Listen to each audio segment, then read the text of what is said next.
Ini Mas Faiz, apa orang itu kan karakternya kan beda-beda. Ada yang dia itu punya daya juangnya itu rendah gitu ya. Terus kemudian, tapi dia karena punya daya juang rendah itu, sisi positifnya Mas, itu dia tuh gampang damai gitu. Ngantuan, tapi gitu ya kan ya. Nah, sisi yang lain, karakter yang lainnya daya juangnya tinggi gitu ya, bergejolak dan nggak sabaran gitu. Nah, ini kan menarik ketika kemudian dikolaborasikan bisa mencapai peaceful fighter gitu. Kira-kira gimana perspektif atau resolusi pandang Mas Faiz tentang hal ini gitu? Saya nulis itu di buku saya judulnya Hopes Holistic Person Empowerment System. Oke. Jadi memang ada orang di satu sisi dia peaceful, damai, tenang, sabar. Ada yang bilang nginjek kotoran nggak pengen, dia bilang gitu, saya sabarnya ya. Betul. Tapi ya itu risikonya kelemar-kelemar. Kalau nggak dijejek nggak berangkat gitu loh Mas. Ya sabar-sabar, tapi kalau nggak didorong nggak jalan. Betul. Nah ini peaceful tapi bukan fighter. Di sisi lain ada orang yang sangat fighter, sangat dekatan, semua diberesin. Tapi biasa juga orangnya ngomel-ngomel, nggak sabaran, dia agresif. Nah kalau Anda bisa menggabungkan yin dan yang ini, dua sisi yin dan yang ini, digabung jadi satu, Anda menjadi peaceful fighter, menjadi pendekar super sakti. Ini sudah Lupinggo dulu Mas, kan sudah Lupinggo, namanya Sumahan Pendekar Super Sakti. Nah dia bisa menggabungkan dua ini, yin dan yang lembut sama yang keras, Jalaliyah, Jamaliyah. Kalau dalam Asmaul Husna itu ada sifat Jamaliyahnya Allah, ada sifat Jalaliyah. Digabungkan jadi Kamaliyah, jadi sifat kesempurnaan. Nah kita perlu menggabungkan itu Mas. Nah bagaimana caranya? Mindfulness salah satunya. Salah satunya mindfulness. Iya, jadi kalau Anda hanya peaceful tapi bukan fighter, Anda juga kesulitan loh. Ya damai sih, tapi yang ngantuan, tapi yang akhirnya malas kerja. Iya. Banyak yang kayak gitu Mas. Banyak. Yo ayem sih. Ayem, tapi ada apa-apaan itu Mas. Iya, gitu maksudnya. Di satu sisi yang lain, kayak orang barat, sangat perform, sangat achievementnya tinggi, tapi ya gitu stres. Nggak tercapai bisa bunuh diri gitu kan. Biasa dua orang ini menikah Mas. Ya, tumbuhnya tutup Mas. Iya. Jadi saling melengkapi. Bagus ya? Ya bagus kalau begitu terus. Masalahnya begitu udah menikah jadi saling menyakiti. Kamu kok sedang sama dia? Sebab dia itu ngantuan, lemah, iya tapi sabar. Hanya dia yang bisa menerima kecerewetan saya ini. Gitu. Nah kamu kenapa orang cerewetnya begitu? Iya tapi cekatan. Belum ada dia bersih terus. Gak apa-apa, tadi mau melannya gitu. Ketika mau menikah, dia selalu melihat sisi baiknya. Kami saling melengkapi. Begitu udah menikah, dilihat jeleknya. Ya cekatan tapi ngomelnya nggak kuat saya. Nah gitu. Kalau ini ya sabar tapi ya itu kalau nggak dijejak nggak berangkat gitu. Kalau nggak ditendang nggak berangkat. Nah itu jadi masalah. Sepanjang Anda bisa melihat kebaikannya terus seperti dulu ketika Anda menikahi dia baru ya bahagia selamanya. Istilah teknisnya itu ada para psikolog positive illusion. Positive illusion. Jadi hayalan positif tentang pasangan. Anda nggak bisa lihat kejelekan pasangan. Hanya bisa lihat baiknya. Mas Faiz ada nggak satu tips gitu pada saat ini kan mungkin banyak yang mengalami kondisi sedang terjepit gitu Mas, uang tinggal 100.000, tinggal 200.000 gitu ya, terus besok makan pakai apa, anak harus bayar sekolah, solusi selain ngutang gitu di kondisi itu apa sih Mas yang bisa Mas Faiz tularkan kepada sahabat-sahabat semua sehingga bisa menolong pertolongan dari Allah gitu ya, kita bisa mendapatkan kejutan atau keajaiban hidup gitu Mas, dan itu bisa berulang-ulang, itu gimana Mas? Saya menyebut emergency manifesting. Jadi emergency manifesting bagus. Anda butuh sesuatu yang emergency. Nah, ini kalau pengalaman saya ya. Iya. Mengenalkan diri kita. Mengenalkan diri kita. Justru ketika terjadi remuk itu, sekalian dinolkan sekalian. Jadi memasrahkan secara total and let's see what happen. Oke. Ibaratnya mati saiki siap gitu. Iya. Anda harus lihat resiko terburuknya apa sih? Paling mati. Mati. Iya. Makanya kalau saya berhasil bikin Anda nggak takut mati, Anda melewati fase itu nanti. Oke. Apa sih resiko terburuknya? Hasilnya Anda nggak bayar sekolah, paling dimarahi loh, masih lebih ringan daripada mati gitu kan? Iya. Nggak bayar utang, apa sih resiko terburuknya? Ya paling ditagih sama debt collector, ngamuk-ngamuk terus. Apa lebih parah dibanding mati kan? Enggak kan? Begitu kita mentokin, itu justru kita malah punya keberanian menghadapi itu Mas. Begitu punya keberanian, anehnya nih, tiba-tiba kita takutnya nggak terjadi Mas. Kalau saya pakai doanya Nabi Ibrahim, hasbunallah wa ni'mal wakil, ni'mal maula wa ni'man nasir. Tapi Anda nggak perlu ngapalkan doanya, Anda harus paham, hayati bener esensinya. Cukup Tuhan penolongku, dia sebaik-baik penolong. Artinya kalau saya nol dah. Risiko terburuk apa sih? Saya mati dibakar. Itu kan Nabi Ibrahim kan gitu Mas, mau dibakar. Tapi justru ketika Anda mengenalkan diri Anda mengalami beautiful surrender. Anda mengalami kepasangan yang indah karena Nabi Ibrahim itu. Walaupun saya harus mati di apinya Namrud, ya Allah, saya ridho. Ya udah, let's be it. Begitu masuk, keajaiban terjadi, apinya yang dingin. Semua nabi, semua miracle worker, itu mukjizat turun dalam kondisi hatinya seperti itu. Dia udah nolkan dirinya, dia lakukan namanya beautiful surrender, kepasangan yang sangat indah, dan keajaiban terjadi. Nabi Musa ketika laut terbelah, Nabi Ibrahim ketika masuk ke dalam api, Nabi Ayub ketika semua penderitaan macam-macam tiba-tiba langsung hilang, Nabi Ismail ketika mau disembelih, itu semua. Nabi Faiz yang lolos dari sakitnya gitu. Alhamdulillah. Jadi teman-teman, kalau dalam katanya logoterapi, paradoxical intentional ya salah gitu.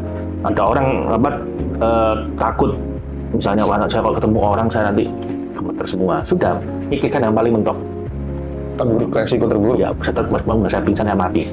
Udah, terus nggak apa juga ya mati. Ya wis, malah hilang mas gemeternya. Oke, yang menarik tadi ketika kita sudah beautiful surrender gitu ya, udah pasrah total, kita punya keberanian untuk menghadapi, justru yang kita takutkan nggak terjadi. Satu, terjadi pun nggak apa-apa saya. Mau saya mati saya nggak apa-apa gitu loh. Iya. Yang kedua, begitu Anda nggak takut untuk terjadi, malah nggak terjadi mas. Oke. Nah itu anehnya. Berarti ketakutan justru malah menarik untuk terjadi dong? Nah itu apa? Iya, itu kan law of attraction toh. Seperti itu. Iya. Aku tuh mas, ketika melihat gaya dan cara hidupnya Mas Faiz, Mas Dan itu salut banget gitu ya. Kok bisa gitu ada orang yang seperti itu gitu ya. Jadi dalam konteks pikirannya, cara pandangnya tentang uang dan lain sebagainya, aku jadi teringat sama pesan salah satu guruku gitu. Apapun yang kau miliki akan menyakitimu gitu katanya. Jadi aku renungkan kata-kata itu gitu mas. Ternyata memang benar. Jadi aku merasa punya uang, ya uang yang menyakitiku. Aku merasa punya ini, itu yang bakal menyakitiku gitu. Gimana, Mas Faiz ini kan hidupnya, jadi sama uang nggak pernah memasukkan uang dalam hati dan pikirannya gitu ya. Gimana tuh Mas tentang hal ini Mas? Kenapa saya nggak takut kehilangan uang? Ya karena saya nggak merasa memiliki. Iya, Mas tadi bilang memiliki. Iya. You are already profitable loh teman-teman. You already make profit. Apa? Kita ini terlahir telanjang, nggak punya apa-apa. Jadi fakta bahwa Anda sekarang pakai baju, ada tempat tidur, Anda udah profit, Anda takut apa gitu loh. Dan nanti mati, Anda gitu lagi, nol lagi. Anda berangkat dari nol, nanti mati pun nol lagi. Lalu di tengah perjalanan ini Anda punya macam-macam kan, punya ini, punya istri, punya. Nah, Anda menderita kalau di sepanjang tengah-tengah antara nol dan nol ini Anda merasa punya. Jadi itu saya merasa punya, merasa hebat, merasa diri saya ini itu menderita. Tapi kalau Anda bisa antara 0 dan 0 ini Anda 0 terus, Anda nggak akan menderita. Justru malah dikasih semuanya sama Allah, tapi Anda yang merasa itu bukan punya saya. Istilahnya Anda hanya dititipi untuk dikelola dengan sebaik-baiknya manfaat buat sebanyak-banyaknya orang. Saya cuma pegang uang 1 miliar di rekening misalnya, saya nggak anggap itu punya saya gitu. Saya hanya diamanai sama Allah untuk ini dikelola sebaik-baiknya untuk kebaikan sebanyak mungkin makhluk Tuhan yang lain. Saya senang hidup aja di situ, secukupnya diambil. Katanya Mas Dani uang kantor banyak Mas Hendra, tapi kalau uang pribadi Mas Faiz. Iya, dan saya nggak ambil uang kantor Mas. Dan saya nggak nyentuh uang kantor, tidak untuk kepentingan pribadi saya. Saya pinjam mungkin ya, karena ada orang butuh, saya pinjam dulu, tapi saya balikin nanti ketika saya ada. Jadi fakta bahwa Anda udah hidup, masih udah pakai baju, bisa makan, Anda udah profit. Nanti apa yang Anda khawatirkan gitu? Anda lahir juga telanjang, nggak punya apa-apa, nggak bisa apa-apa. Nanti mati gitu lagi. Dari 0 menuju 0. Lah kok yang bikin menderita kalau Anda kemudian di tengah jalan merasa punya apa-apa, bisa apa-apa, jadi apa-apa. Sehingga nanti ada orang remehkan dikit tersinggung. Anda menyinggung harga diri saya. Tapi regane. Harga diri itu apa? Kalau saya, ya memang sewajarnya saya begitu kan karena memang saya ini apa? Bukan siapa-siapa, nggak punya apa-apa. Ya la haula wala quwata illa billah. Kullu man 'alaiha fan wa yabqa wajhu rabbika dzul jalali wal ikram. Kita semua bakal mati, kita ini fana. Jadi ngapain dibikin ribut dulu? Nah kalau begitu Mas nanti enak Mas, jalan hidup itu enak. Saya ini berangkat dari 0 nanti 0 lagi. Lah ngapain sekarang saya merasa punya 100, 1000, 1 juta? Ya senang aja terusan enak. Jadi nggak khawatir Mas. Lah kalau udah begitu nanti semesta nanti akan mengawal Anda. Ya, karena intention Anda ini ya baik ke semesta pun balas dengan baik gitu kan. Salah satu podcaster terkenal ya bilang salah satu guru yang merubah jalan hidup saya adalah Mas Faiz Zainuddin. Mas siapa? Nama Sony ya, bikin ya. Iya benar. Dia pernah mengatakan hal itu ya waktu wawancara Mas Faiz gitu ya. Dan gimana sih Mas caranya mengalahkan rasa, wih aku transfer orang lain untuk kebutuhannya kok banyak banget sampai 20 juta, sampai 25 juta, sampai nah itu kan nggak gampang Mas. Kita ngasih orang gitu awalnya 100.000 gitu aja mikir-mikir gitu kan. Dulu kita punya kebiasaan waktu di mobil gitu Mas, kalau ketemu orang yang nyebrangin jalan tuh paling nggak awal-awal gitu ya 2.000 lah, udah pokoknya 2.000. Nah gimana Mas ngelatihnya seperti apa? Kita ngasih orang misalnya kayak bule kita lagi kepepet banget, oke kita kasih 10 juta udah biasa tanpa ada rasa kok banyak. Itu gimana cara ngelatihnya? Saya itu malah bingung kenapa kok Anda merasa yang punya ya. Fasenya masih sampai situ Mas Faiz. Dulu kan Anda awalnya nggak punya apa-apa. Awalnya nggak punya apa-apa ya. Kasih rezeki sama Allah. Terus itu ada orang lebih butuh dibanding Anda, lalu Anda kasihkan. Loh kok Anda merasa ini punya Anda, itu gimana ceritanya itu loh. Loh ini kan usaha saya, loh usaha Anda itu emang dari Anda. Pinternya ya Allah yang ngasih, ya kan? Rezekinya Allah yang ngasih. Enggak, saya bingung Mas, terus terang. Nggak tahu. Jadi saya mau ngajari orang bagaimana ya? Uang itu bagi saya kewajiban hidup harusnya begitu. Gitu. Makanya kalau orang sebaliknya saya bingung. Anda ini kan awalnya nggak punya apa-apa, nggak bisa apa-apa, nol. Lalu dikasih semua sama Allah, mulai dari ilmunya, pekerjaannya, rezekinya, makannya, mataharinya, dikasih semua sama Allah. Lalu kok tiba-tiba ada yang merasa memiliki, aneh. Betul. Jadi ketika diambil orang, Anda khawatir, Anda takut. Ini apa sih? Aku bingung Mas. Jadi saya malah bingung. Menurut saya kewajiban hidup itu ya begini nih. Ketika matahari ngasih sinarnya pada bumi, dia nggak pernah ngomong kamu utang loh sama saya. Nggak begitu kan Mas? Biasanya memang kewajibannya begitu, memang saya ini diciptakan untuk bersinar. Lah bumi nggak bisa balas matahari, dia bilang ya sudah saya akan ngasih menyediakan diri saya untuk diinjak-injak lah oleh tumbuhan, oleh binatang, oleh manusia. Saya nggak bisa balas matahari ya. Apakah dia masa rendah diri gara-gara itu masa hina? Ya enggak, emang kewajiban saya begitu. Kewajiban hidup. Ya kan? Akhirnya tumbuhan bisa tumbuh, binatang bisa jalan-jalan di bumi, kita bisa diinjak-injak di area lah bumi itu. Kenapa nggak bisa balas matahari yang ngasih sinar ke dia? Nah, tumbuhan juga begitu, dia serahkan dirinya untuk dimakan sama hewan. Iya. Watak alam semesta ini ngasih. Dan tanpa merasa bahwa dia ngasih. Di situ tugas hidup dia, itu kewajiban hidup. Makanya abundance Mas. Sungai itu ya alirnya mengalir dilarikan lagi. Begitu dia buntu nggak mau ngalir jadi busuk. Ya kan sungai yang mandek kan busuk baunya Mas. Begitu dia dapat dari gunung air dialirkan ke laut ya dia abundance, nggak habis-habis. Kalah BDAM ya kan Mas? Iya. Enggak, saya itu malah bingung kalau Anda berpikir sebaliknya teman-teman. Saya kan ngomong apa adanya. Alam itu kayak gitu wataknya. Lah kenapa kita nggak begitu? Nah, kan aneh.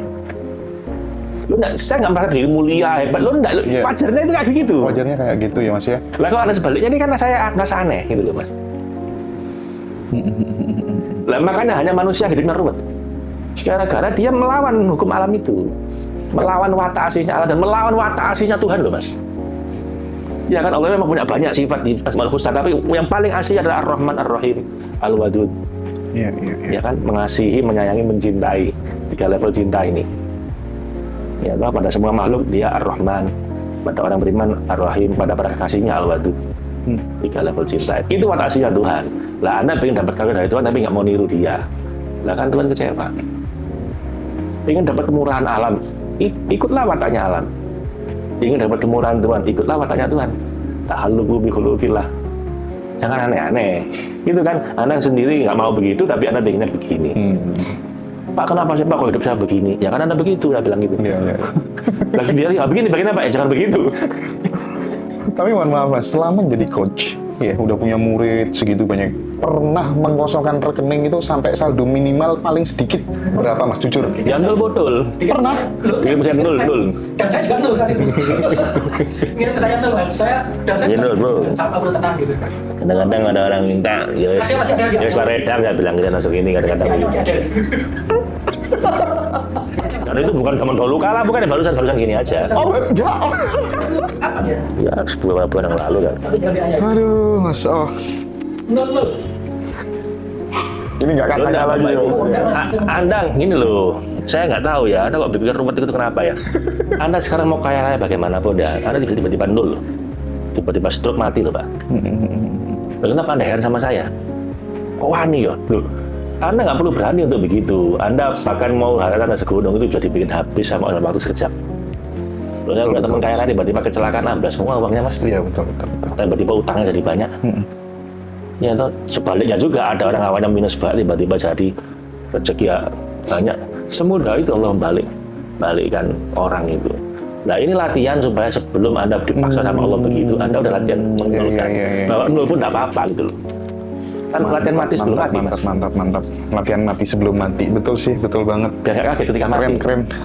Terus Mas, dari spiritual financial abundance yang akan dihelat nanti teman-teman bersama Mas Faiz itu, ada nggak Mas tips-tips yang nanti jika teman-teman melakukan itu, aura, karisma bisa menjadi lebih baik, disukai dan dicintai banyak orang, ada efeknya sampai ke sana nggak Mas? Oh iya, ada. Mau dibocorin sekarang apa nanti aja? Iya. Lu saya bisa ngasih, dan itu bukan hal yang aneh-aneh, Anda udah ngerti semua. Gimana tuh Mas? Bedain.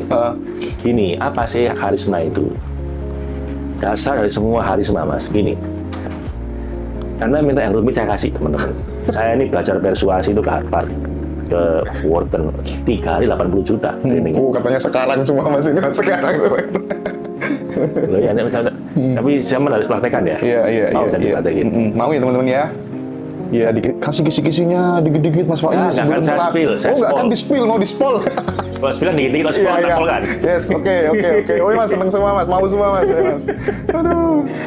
Gini, ada teori-teori bagaimana punya karisma, bagaimana punya power, bagaimana persuasi macam-macam. Saya belajar itu. Saya belajar di Wharton itu 3 hari 80 juta Mas. Di Pennsylvania, kampusnya Donald Trump sama Elon Musk ya. Tapi teman-teman, itu semua cuma jurus. Tenaga dalamnya nggak di situ. Tahu kan beda jurus sama tenaga dalam? Yang jurus itu sekarang model gini ya. Tapi nggak ada tenaga dalamnya, mentah semua. Tapi ada punya tenaga dalam yang powerful, Anda nggak usah pakai banyak jurus, di 10 orang kebelah. Gitu lah Mas. Mau tiap orang bisa satu. Nah, semua teknik yang diajarkan di kampus-kampus top itu hanya jurus. Tenaga dalamnya ada di hati Anda. Lah apa tenaga dalam? Anda harus punya tenaga dalamnya para nabi, para kekasihnya Allah, para miracle worker. Apa? Mereka semua ini punya yang namanya Ainur Rahmah. Punya pandangan kalau lihat orang itu welas asih. Eye on eye. Punya hati yang loving kindness. Kepribadiannya bisa macam-macam. Nabi Musa itu keras, kayak nempiling orang mati. Nabi Isa itu kalem, lemah lembut, wajahnya sendu, gitu kan? Karena umatnya beda. Nabi Musa umatnya Fir'aun, sama Israel. Nabi Isa orangnya sakit-sakitan. Itu hanya personality. Tapi semua nabi dari yang paling keras sampai yang paling lembut itu punya loving kindness, punya Raufur Rahim, punya welas asih, Ainur Rahmah. Lah, taktiknya bagaimana Pak? Gampang, tak kasih doa, yang itu Anda dapat semua teman-teman muslim. Bahkan teman-teman muslim pun juga ikut baca. Apa? Assalamualaikum warahmatullahi wabarakatuh. Gampang kan Mas? Iya. Nah, cuman kali ini salamnya itu you mean it. Anda benar-benar niatkan untuk mendoakan, bukan sekedar Waalaikum, ASS, WRWP, kum gitu ya. Enggak, doanya apa? Assalamualaikum itu artinya ya Allah, Mas, mudah-mudahan Mas Hendra diselamatkan sama Allah dunia akhirat. Ada penjiwaan yang mendalam gitu ya Mas ya? Anda harus lakukan dengan sepenuh full heart ya. Anda. Raufur Rahim Anda, loving kindness Anda, Ainur Rahmah Anda. Boleh diucapkan, boleh diam-diam dalam hati. Ya Allah, semoga Kau karunia keselamatan dunia akhirat buat Mas Hendra ini. Wa rahmatullah, semoga Kau rahmati ya Allah, Kau sayangi, Kau cintai beliau ini. Wa barakatuh, semoga Kau berkahi rezekinya, keluarganya, anak istrinya, ilmunya, hidupnya. Itu Anda tekankan dalam hati Anda.